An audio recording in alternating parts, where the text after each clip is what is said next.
지난 주간도 여러분 평안하셨죠? 저희는 베트남에서 우리 그 사랑의 집 짓기 사역으로 함께 갔던 그 팀들과 그다음에 베트남의 최병관 선교사님과 함께 같이 저희 예배를 드렸습니다. 캄보디아 의료팀도 또 베트남의 사랑의 집 짓기 사역팀도 은혜 가운데 모든 사역을 잘 마치고 그렇게 돌아왔습니다. 기도해 주신 우리 모든 교우들도 그 일에 여러 가지 모양으로 함께 동참하신 여러 교우들 감사를 드리며 또 하나님의 큰 은혜가 함께 할 줄 믿습니다. 오늘 또 이 예배에 나오신 여러분 모두에게 하나님의 큰 사랑과 위로가 함께하는 복된 시간이 될 줄 믿습니다. 요엘 선지자, 지금 구약의 선지서들을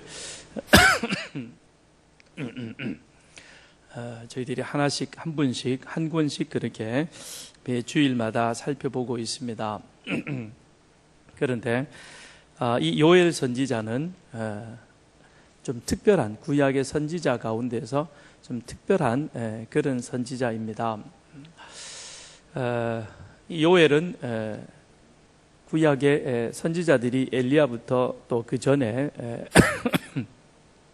사무엘에서부터 시작을 해서 많은 선지자들이 등장을 합니다만 구약 성경에 등장하는 그런 선지자들 가운데 최초의 기록된 그 문서를 남긴 문서 선교사라 그렇게 이야기를 합니다.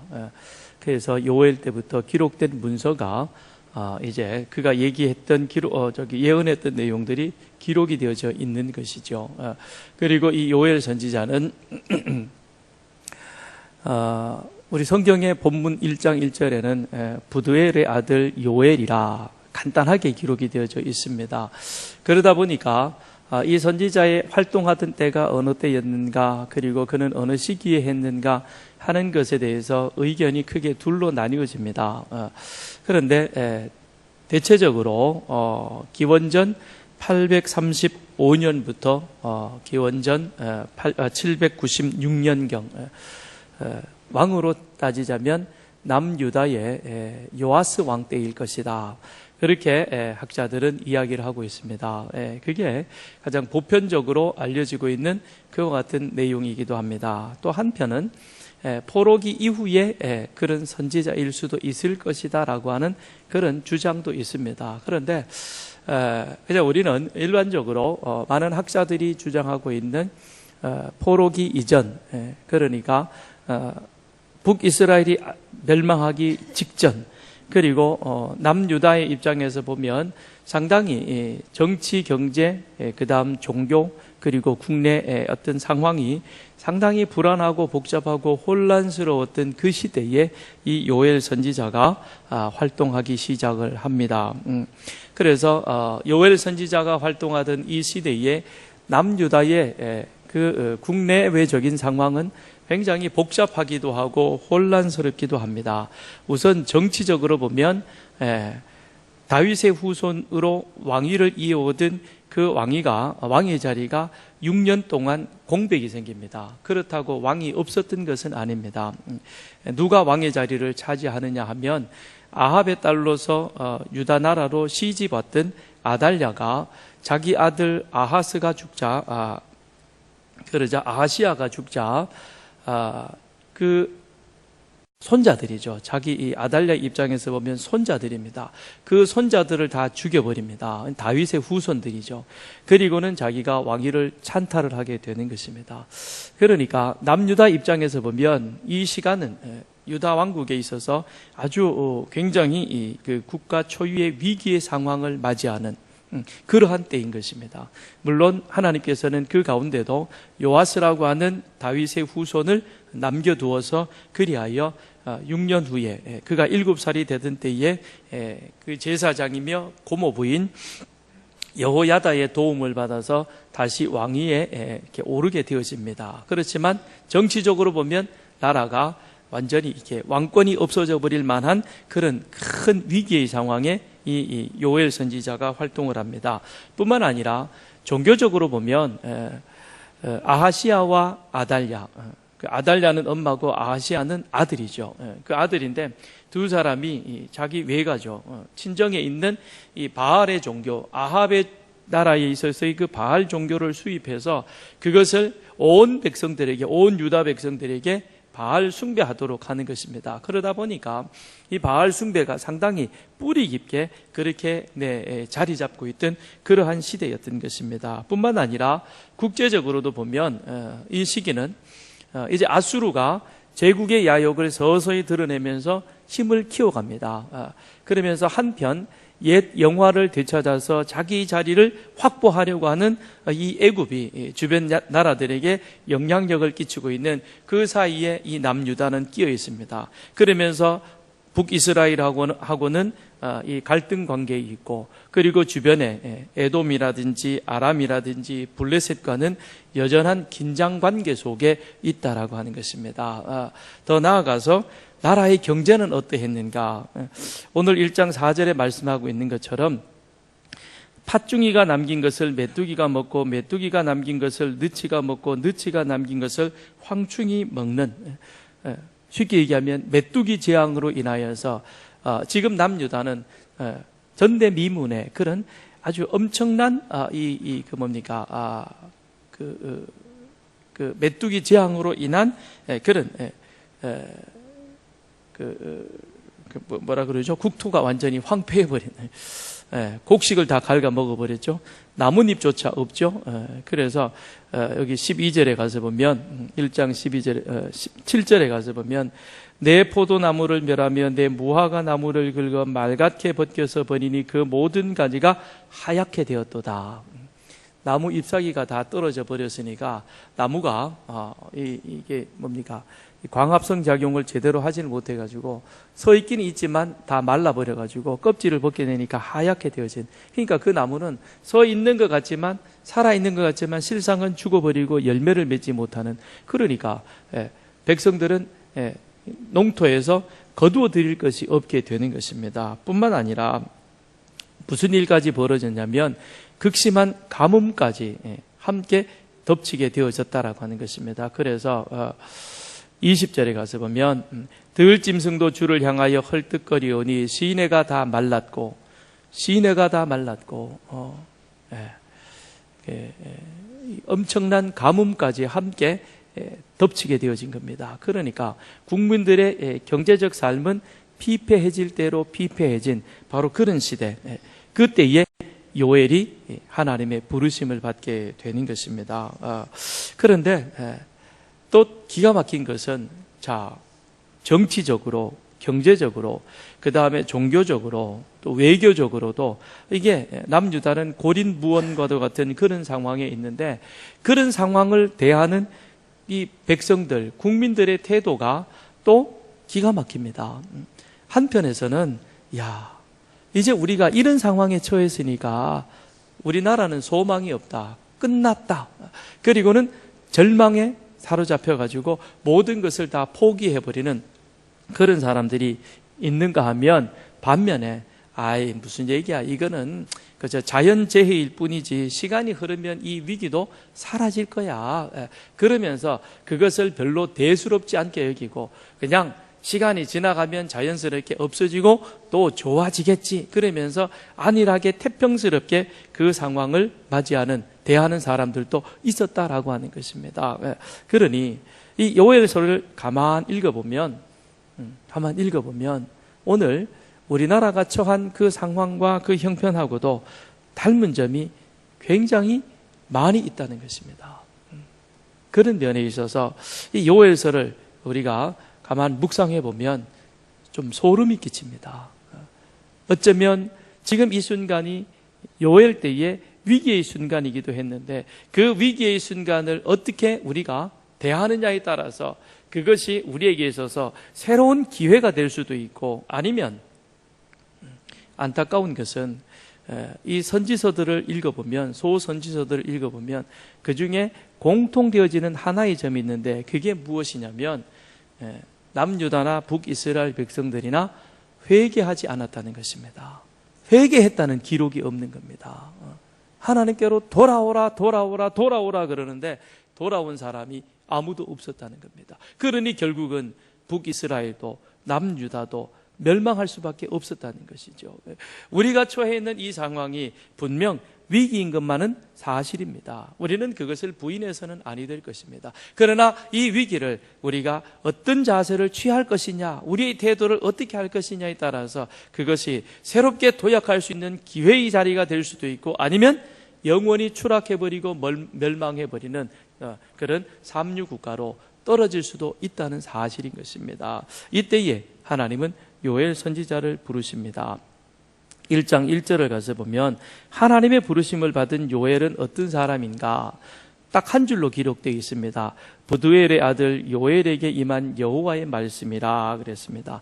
아버지 부두엘이 나오고 그 다음에 그 아들 요엘이 기록되어져 있는 것으로 끝입니다. 어느 왕 때라는 이야기도 없습니다. 어느 시대라는 것도 없습니다. 그런데 우리가 살펴보았듯이 지금 부두엘과 요엘이 살았던 그 시대는 남유다에게 있어서는 가장 큰 위기에 어려운 그와 같은 상황이었다는 것입니다. 그런데 하나님께서는 그 당시에 수많은 사람이 있었음에도 불구하고 왜 하필이면 부두엘의 아들 요엘을 부르셨는가라고 하는 것입니다. 부두엘이라고 하는 이 이름의 뜻은 하나님 안에서 강권되었다라는 것입니다. 그 다음에 요엘이라고 하는 그 뜻은 여호와는 하나님이시다, 이런 의미를 지니고 있습니다. 자, 무슨 의미인가? 부두엘의 이름의 그 뜻이 하나님 안에서 강권되었다는 것은 그가 하나님께 붙잡힌 바 되어진 삶을 살았다는 것입니다.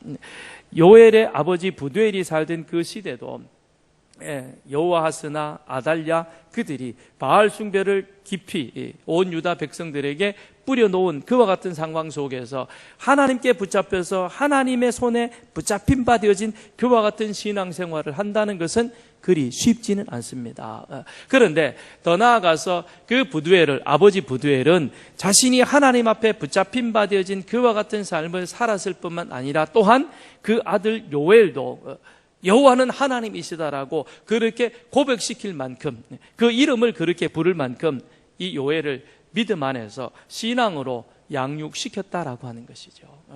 이건 정말 귀한 모습인 것입니다. 나라 전체가 바알 숭배, 우상 숭배에 깊이 침잠시켜버린 그 상황 속에서 부두엘은 자신이 하나님께 붙잡힌 바 되어진 그와 같은 삶을 살아갔을 뿐만 아니라 또한 그 아들에게도 힘써 내가 하나님 앞에 붙잡힌 것처럼 너도 하나님 앞에 붙잡혀서 항상 너의 입술을 통해서 여호와가 하나님 되심을 고백할 수 있는 그와 같은 믿음의 사람, 신앙의 사람으로 그를 양육시켰다라고 하는 것입니다.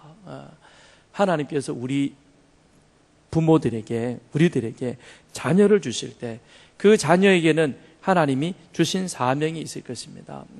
우리는 입술로는 이렇게 고백합니다. 하나님의 자녀, 하나님의 뜻대로 양육시켜야죠. 그런데 실질적으로 그 자녀를 양육시키는 것을 가만 보면 내 생각이 많이 들어가죠.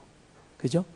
내 뜻이 많이 들어갑니다. 그래서 내가 꿈꾸며 내가 바라던 것들을 우리 아이를 통해서 이루어 가려고 하는 그런 욕심과 욕망이 우리는 강하게 작용합니다. 우리는 그렇게 하지 말기를 바랍니다. 하나님의 자녀라면 부두엘처럼 그가 먼저 하나님을 아는 사람으로, 하나님 앞에 붙잡힌 사람으로 그의 삶의 모든 부분이 여호와는 하나님이심을 고백할 수 있는 그런 믿음의 사람으로 양육시켜 갈 수 있는 우리 부모들이 되기를 주님의 이름으로 축원드립니다. 사도 바울은 사람을 그릇에 비교를 합니다. 디모데후서 2장 20절로 21절에 보면 큰 집에는 금그릇, 은그릇, 나무그릇과 질그릇도 있어 귀하게 쓰는 것도 있고 천하게 쓰는 것도 있나니 그러므로 누구든지 이런 것에서 자기를 깨끗하게 하면 귀히 쓰는 그릇이 되어 거룩하고 주인의 쓰심에 합당하며 모든 선한 일에 준비함이 되리라. 집에는 금그릇도 있고 은그릇도 있습니다. 뿐만 아니라 나무그릇도 있고 질그릇도 있는 것이죠. 그런데 주인은 어떤 그릇을 쓰는가? 주인이 즐겨 사용하는 그릇은 보니까 깨끗하게 자기를 비워 준비시켜 놓은 그 그릇이 주인이 즐겨 사용하는 그와 같은 그릇이더라라는 것이죠. 그러면 우리 하나님은 어떤 사람을 사용하실까요? 깨끗하게 준비되어진 자신을 하나님 앞에 준비시킨 그 사람을 우리 하나님께서 사용하시는 줄 믿습니다. 그러므로 우리 자녀가 잘되고 우리 자녀가 축복받은 길로 가는 비결은 하나인 것입니다. 그 자녀를 하나님 앞에서 깨끗하게 준비시키는 겁니다. 그런데 깨끗하게 준비시킨다는 것은 그것은 죄를 전혀 짓지 않는다는 그런 의미가 아닌 것입니다. 우리는 다 연약하여서 깨어지기 쉬운 질그릇처럼 범죄하기 쉬운 또 죄의 유혹에 쉽게 넘어갈 수 있는 그와 같은 자인 것입니다. 그렇기 때문에 더럽혀질 수 있는 것이죠. 그렇지만 지속적인 노력으로 그 더럽혀짐에서 끊임없이 자신을 깨끗하게 씻어서 준비시켜 갈 수 있는 그와 같은 노력하는 사람, 그리고 매 순간 자신의 연약함을 인정하고 나 혼자의 힘으로는 세상의 유혹을 이길 수 없습니다. 하나님 붙잡아 주셔야 됩니다. 성령님 나와 함께 하셔야 합니다라고 끊임없이 성령님의 도우심을 간구하는 그 사람, 그가 바로 깨끗하게 준비되어진 사람이요, 그 사람이 하나님께 쓰임받는 요엘 같은, 요셉 같은 그와 같은 사람이 될 줄 믿습니다. 요셉을 보면 요셉은 보디발 아내의 유혹을 잘 이겨냅니다. 그가 보디발 아내의 유혹을 이겨낼 수 있었던 것은 그 이전부터 끊임없이 그 자신을 잘 깨끗하게 늘 준비시켜 갔다는 것이죠. 그래서 그가 나중에 보디발 아내의 유혹을 이기는 것으로 끝나는 것이 아니라 그 다음 요셉이 총리의 자리에 오르게 되어집니다. 그런데 총리가 되어진 요셉은 자신의 지위를, 자기에게 주어진 사명을 감당해야 할 그와 같은 사명을 위한 자리로 살아갑니다. 요셉은 자기가 총리가 되었지만 한 번도 그 총리의 지위를 이용을 해서 자신이나 자기 자녀의 유익을 위해서 사용하지 않았다는 것이죠. 이것이 깨끗하게 준비되어진, 그래서 하나님 앞에 쓰임받는 그와 같은 사람인 줄 믿습니다. 우리는 요셉처럼 또 이 요엘처럼 우리 자신을 또 우리 자녀들을 이렇게 깨끗하게 잘 준비시켜서 그리하여 하나님께서 언제든지 준비되었을 때 부름을 받고 하나님 앞에 쓰임받는 그런 우리들과 우리의 자녀 되기를 주님의 이름으로 축원드립니다. 그러면 왜 이 하나님은 부두엘의 아들 요엘을 부르셨는가 하는 것입니다. 요엘을 부르신 이유는 3절입니다. 3절을 보면 너희는 이 일을 너희 자녀에게 말하고 너희 자녀는 자기 자녀에게 말하고 그 자녀는 후세에 말할 것이니라 그랬습니다. 즉 하나님이 부두엘의 아들 요엘을 그것을 부르신 이유는 두 가지인 것입니다. 그 중에 첫 번째는 무엇이냐면 이 일이라 그랬습니다. 3절에 보니까 너희는 이 일, 그런데 그 일이 무엇이냐면 4절에 나와 있죠. 팥중이가 남긴 것을 메뚜기가 먹고 메뚜기가 남긴 것을 느치가 먹고 느치가 남긴 것을 황충이 먹었다라는 것입니다. 이거를 누구에게 전하라?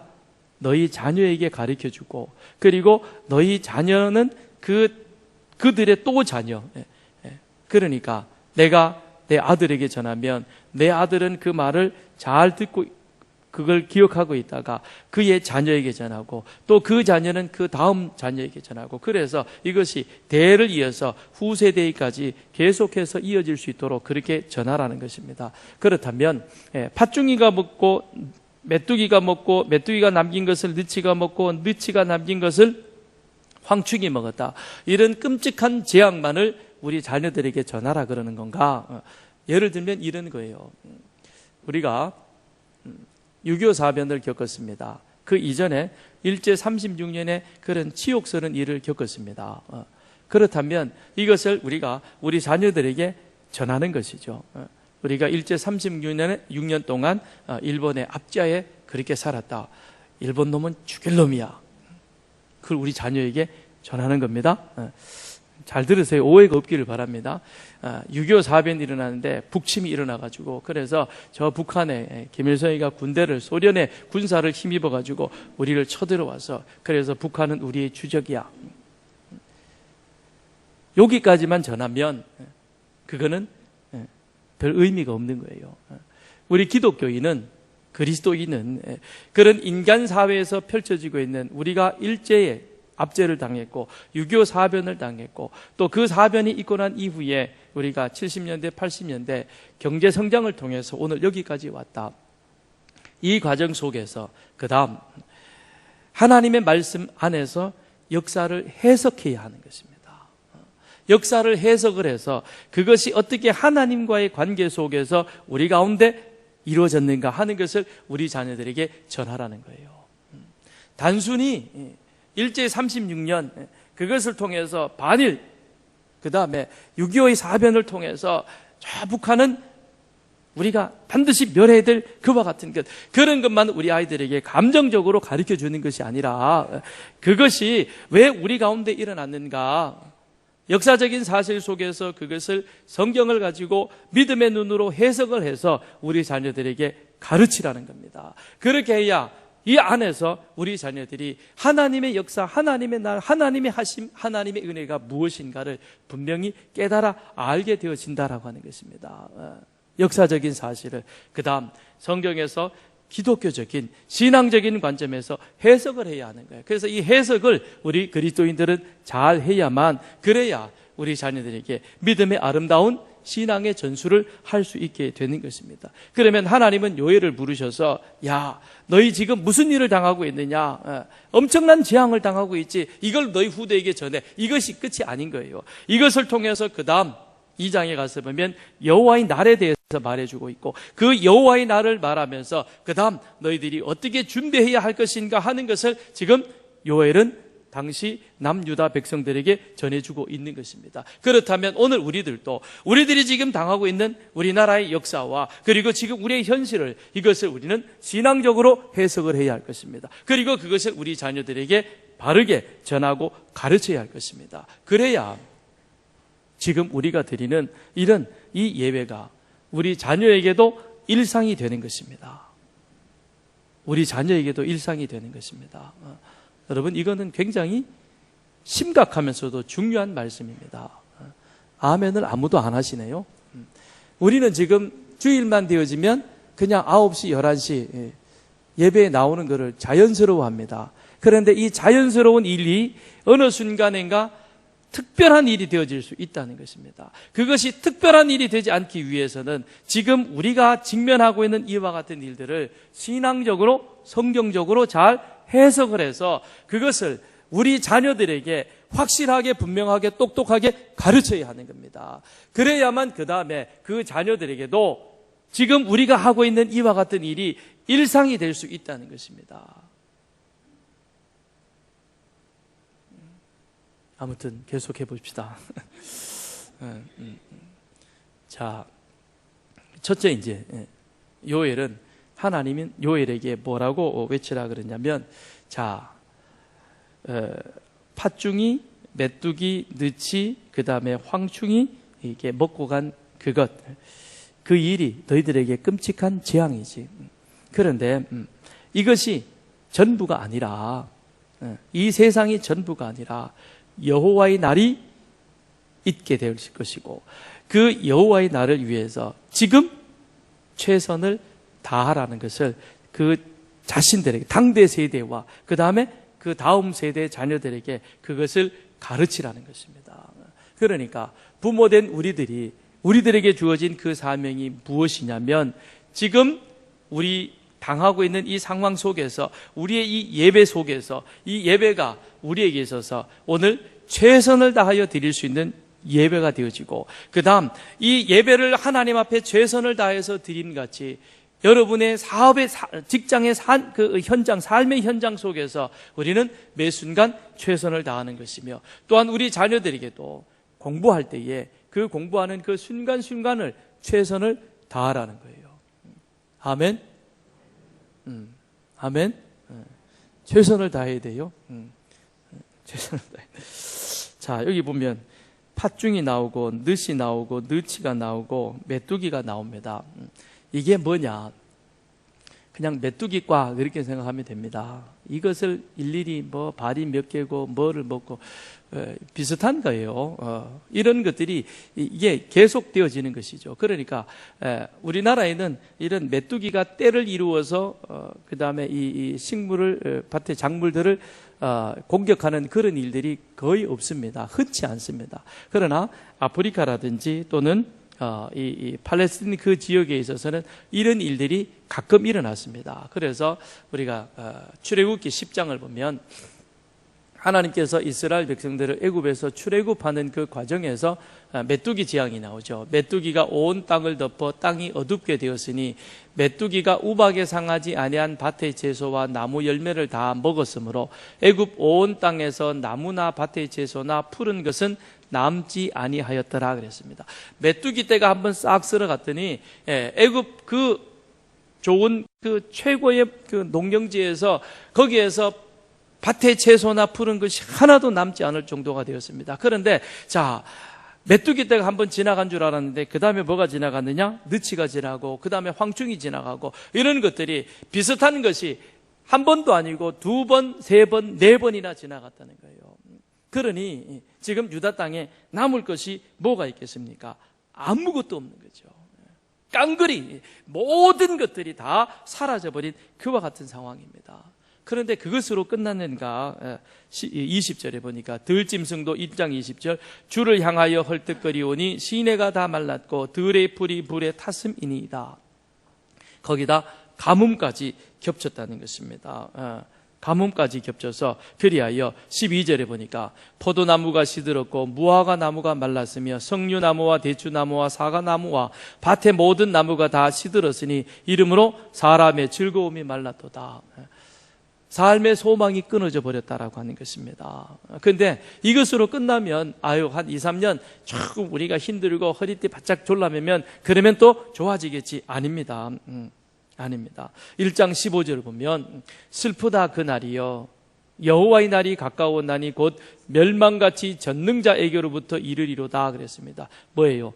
여호와의 날이 있다는 것입니다. 그러니까 지금 요엘 선지자는 뭐를 말하고 있냐면 우리가 지금 당하고 있는 이 메뚜기 재앙이 그 메뚜기 재앙으로 끝이 아니라 하나님은 이 메뚜기 재앙을 통해서 우리에게 지금 무엇을 경고하시는가 하면 우리가 하나님께로 돌아가지 아니하고 회개하지 아니하면 하나님은 여호와의 날을 이것보다 더 큰 재앙인 여호와의 날 심판의 날을 준비하고 계신다라고 하는 것입니다. 그러니까 메뚜기 재앙은 전주곡인 것이고 그 다음 그럼에도 불구하고 이 유다가 이스라엘 백성들이 정신 차리지 아니하면 하나님께로 돌아오지 아니하면 무슨 일이 있느냐? 그것보다도 더 끔찍한 여호와의 날이 그들 앞에 기다리고 있다라고 하는 것입니다. 그러니 요엘은 현실의 재앙을 통해서 종말론적 하나님의 심판이 있음을 예언하고 있는 것입니다.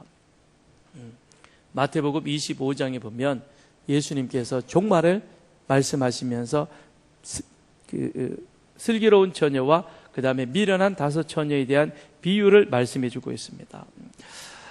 신랑을 맞기 위해서 처녀들이 슬기로운 처녀 5명은 등을 준비하되 기름까지 겸하여 준비하였고 그 다음에 미련한 처녀들은 등만을 쓱 들고 왔습니다. 그런데 예정된 시간에 신랑이 오지 않습니다. 신랑이 더디 오다 보니까 기름을 준비하지 않고 등만 준비했던 그들의 이 등불이 기름이 다 타버리니까 점점 꺼져갑니다. 그랬더니 기름을 준비하지 않았던 처녀들이 기름을 준비한 처녀들에게 얘기하죠. 우리들에게 기름 좀 나눠주세요. 그랬더니 아니야, 이건 나눠주면 너희나 우리나 모두가 다 부족하니까 그러니까 얼른 가서 사오든지 어떻게 하라 그래요. 그랬더니 이 미련하니까 그러겠죠, 그죠? 그 밤에 기름 파는 데가 어디 있겠어요. 그런데 기름 사러 가자 그러면서 다 우르르 나가버렸어요. 그랬더니 누가 왔어요? 신랑이 왔어요. 그랬더니 기름을 준비한 처녀들은 신랑과 함께 잔치의 자리에 들어갑니다. 잔치의 자리에 들어가니까 신랑이 왔으니까 문이 딱 닫혀버리죠. 나중에 어떻게 기름을 구해가지고 처녀들이 오기는 왔는데 문은 닫혀버렸고 들어갈 길이 없는 겁니다. 그 기름을 준비한 자를 슬기로운 처녀라, 기름을 준비하지 못한 자를 미련한 자라, 그렇게 말하고 있습니다. 왜 슬기롭습니까? 신랑이 더디 온다는 것은 그것은 곧 그렇게 신랑이 더디 오니까 지금 우리에게 시간이 있고 여유가 있으니까 이 시간은 내 육체적인 쾌락을 위해서 나를 위해서 사용하고 그리고 게으르고 나태하고 빈둥거리며 보내는 그런 시간이 아니라는 겁니다. 신랑이 더디 온다는 것은 우리로 하여금 신랑이 더디 올지라도 신랑이 올 것을 예측해요. 예상하고 그리고 그 시간 동안 준비하라는 것입니다. 기름을 준비하듯 우리가 하나님 앞에 지금의 내 삶에 대하여 하나하나를 준비해 가야 하는 것입니다. 지금 하루 나의 삶에 있어서 최선을 다하여 준비하지 못하면 내일은 결코 없는 것입니다.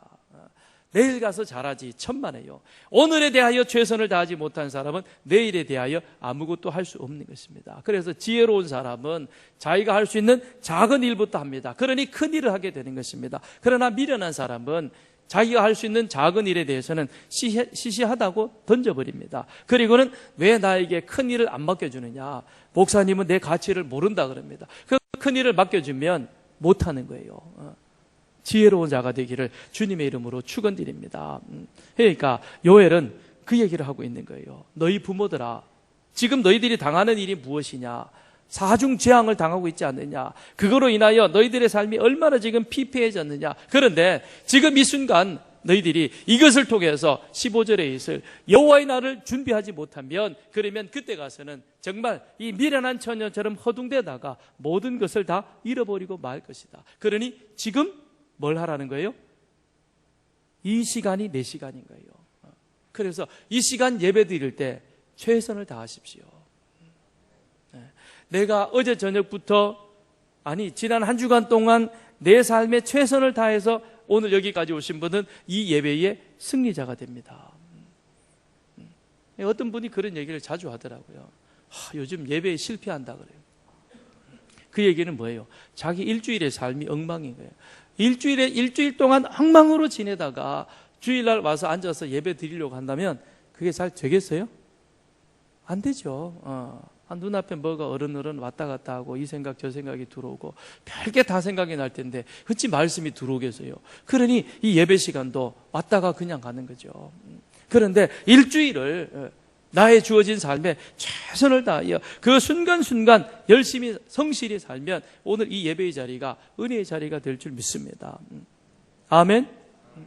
이 시간이 그 다음 또 이 한 주간을 우리는 은혜롭게 살아가는 준비되어진 그와 같은 시간인 것입니다. 그 다음에 두 번째로 힘들고 어려우면 하나님을 찾으라. 그것을 요엘은 지금 말씀하고 있는 것입니다. 2장 12절을 보겠습니다. 2장 12절을 보면 여호와의 말씀에 너희는 이제라도 금식하고 울며 애통하고 마음을 다하여 내게로 돌아오라. 돌아오라 그럽니다. 왜요? 지금 전대미문의 유대나라는 큰 어려움에 직면해 있습니다. 이 메뚜기 사중 재앙을 인간의 힘으로 감당할 수 있습니까? 없습니다. 그러니 내 힘으로 안 되니까 하나님 이 일들을 해결할 방법이 없는 것이죠. 그런데 왜 이와 같은 재앙이 닥쳤느냐? 12절에 보니까 그 이유가 나오는 겁니다. 너희는 이제라도 금식하고 마음을 다하여 하나님께로 돌아오라는 겁니다. 돌아오라는 얘기는 지금 이스라엘이 하나님에게서 떠나 있었다는 것이죠. 무엇이요? 마음이 떠나 있었다는 겁니다. 마음이 떠나 있었다는 거예요. 그들에게 있어서는 여전히 안식일을 지키고 제사를 드립니다. 그러나 그 제사와 안식은 마음이 떠난 제사인 것이죠. 그러니까 하나님은 뭐예요? 마음을 나에게 달라는 겁니다. 마음을 돌이켜 하나님께로 돌아오라는 겁니다. 그래서 2장 13절에 보면 어떻게 하나님 앞에 돌아갈 것이냐. 옷을 찢지 말고, 옷을 찢지 말라는 것은, 그것은 옷을 찢는다는 것은 무엇이냐면 형식적인 제사와 의식적인 의례라는 겁니다. 그런 것 이제는 신물난다는 거죠. 끊임없이 짐승을, 양을 잡고 소를 잡고 번제를 드리고 화목제를 드리지만 그러나 그 안에 마음이 담겨서 이 양의 죽음이 곧 내가 죽는 것이다라고 하는 그런 결단의 결기가 없이 하나님 앞에 제사 드리면 그것은 하나님 앞에 마음을 드리는 제사가 되어지지 않는 것이죠. 그러니 하나님은 너희는 옷을 찢지 말고 마음을 찢고 너희 하나님 여호와께로 돌아올지어다 그럽니다. 돌아오라고 말하고 있는 것입니다. 그러니 하나님 말씀에 전적으로 순종하고 이제는 우리 가운데 있는 이 바알과 아세라의 모든 우상을 우리가 제하여버리고 오직 여호와 하나님 우선만의 신앙을 우리가 가져가겠습니다라고 그렇게 결단하며 돌이키라는 것입니다. 그런데 돌이키라는 것은 요엘만 외친 것이 아닙니다. 호세아도 말합니다. 이스라엘아, 내 하나님 여호와께로 돌아오라. 내가 불의함으로 말미암아 엎드러졌느니라. 너는 말씀을 가지고 여호와께로 돌아와서 아뢰기를 모든 불의를 제거하시고 선한 발을 받으소서. 우리가 수송아지를 대신하여 입술의 열매를 주께 드리리이다. 엘리야도 그럽니다. 여호와여, 내게 응답하옵소서, 내게 응답하옵소서. 이 백성에게 주 여호와는 하나님이신 것과 주는 그들의 마음을 되돌이키심을 알게 하옵소서. 갈멜산에서 엘리야가 이 부분을 두고 이스라엘 백성들이 이제는 마음을 돌이켜 하나님 앞에 돌아갈 것을 그렇게 간절히 기도합니다. 그런데 엘리야 때도 이스라엘 백성들은 하나님께 돌아오지 않습니다. 호세아 때도 그랬습니다. 요엘 때도 그랬습니다. 이사야 때도 그렇습니다. 안 돌아오는 거예요. 옷은 찢지요. 그러나 마음은 안 찢었다는 겁니다. 마음은 안 찢은 거예요. 오늘 우리의 삶 가운데서 우리 5,000년 역사를 자랑하는데 5,000년 역사 가운데서 오늘 이만큼 우리가 잘 살던 때가 있었습니까? 모든 백성들이 그 어느 나라 어느 백성들도 누릴 수 없는 그 자유를 우리는 누리고 있습니다. 우리는 지금 몇몇 정치인들이 언론이 탄압하고 뭔 자유가 빼앗기고 어쩌고 저쩌고 그러지만요, 세계 어느 나라 내놓아도 우리나라, 우리 이 대한민국만큼 자유를 누리는 그런 백성, 그런 나라가 없습니다. 이만큼 우리는 잘 살지만, 그러나 거기에 대하여 정말 우리가 하나님 앞에 감사하는 마음으로 우리가 하나님 앞에 신령과 진정으로 예배하는 그와 같은 우리들의 삶인가라고 하는 것이죠. 하나님은 우리에게 말씀하십니다. 옷을 찢지 말고 형식적으로 이 자리에 왔다 앉았다 돌아가지 말고 정말 너희들의 마음을 나에게 달라는 겁니다. 주 여호와는 하나님이신 것과 주는 그들의 마음을 되돌이키심을 이제 우리가 하나님 앞으로 돌아가야 할 것입니다. 그런데도 안 돌아갑니다. 왜 안 돌아갑니까? 자신들이 지금 하나님에게서 어느 만큼 떨어져 나와 있는지를 알지 못했기 때문에 그런 거예요. 그건 왜 그래요? 하나님에 대한 지식이 없었기 때문에 그런 겁니다. 하나님을 제대로 알지 못했기 때문에 그러하다는 거예요. 왜요? 하나님께서 일제해방, 광복, 6.25 폐허 속에서 이런 물질의 축복의 은혜를 주셨는데, 그런데 안타깝게도 우리 부모들이 이 가운데서 이루어졌던 하나님의 크고 놀라운 역사와 그 하나님이 하신 일들을 우리는 우리 자녀들에게 그 믿음의 대를, 그 역사를 이야기하기보다는 그 하나님께서 이루어주신 축복의 부스러기만을 어떻게 하면 우리 자녀들에게 좀 더 많이 물려줄 수 있으며 그들은 나보다 좀 더 나은 삶을 살 수 있을까, 거기에만 우리가 몰입해 있는 겁니다. 그러다 보니까 조금 더 가지고 조금 더 세상을 빠르게 살아가는 자들이 이리저리 그냥 잔머리 굴려가지고 어린 아이들에게, 우리 자녀들에게 그저 물질의 대물림만 하려고 할 뿐이지 하나님에 대한 신앙의 대물림이 끊어져 버렸다는 겁니다. 그래서 지금 우리는 이런 위기 가운데 있는 겁니다. 이제 우리가 해야 할 일은 무엇이겠습니까? 이제 우리는 무엇을 해야 할 것입니까? 이는 그들로 후대 곧 태어날 자손에게 이를 알게 하고 그들은 일어나 그들의 자손에게 일러서 그들로 그들의 소망을 하나님께 두며 하나님께서 행하신 일을 잊지 아니하고 오직 그의 계명을 지켜서 그들의 조상들 곧 완고하고 배역하여 그들의 마음이 정직하지 못하며 그 심령이 하나님께 충성하지 아니하는 세대와 같이 되지 아니하게 하려 하심이라 그랬습니다. 무슨 얘기입니까? 우리 자녀들에게 하나님이 하신 일들을 이제 우리가 신앙적으로, 성경적으로 잘 해석해서 그것을 우리 자손들에게 일러주어서 우리 자녀들이 아버지가 남겨주는 그런 어떤 세상의 물질의 유산에 마음을 두고 소망을 두는 것이 아니라 여호와 하나님께 소망을 두고 하나님께서 행하신 일을 잊지 않고 기억하게 함으로 말미암아 그들로 하여금 대를 이어서 그 신앙의 믿음의 대를 이어가도록 전수하는 그와 같은 우리들이 되어야 할 줄 믿습니다. 왜요? 그것이 하나님께서 우리에게 주신 사명인 것입니다.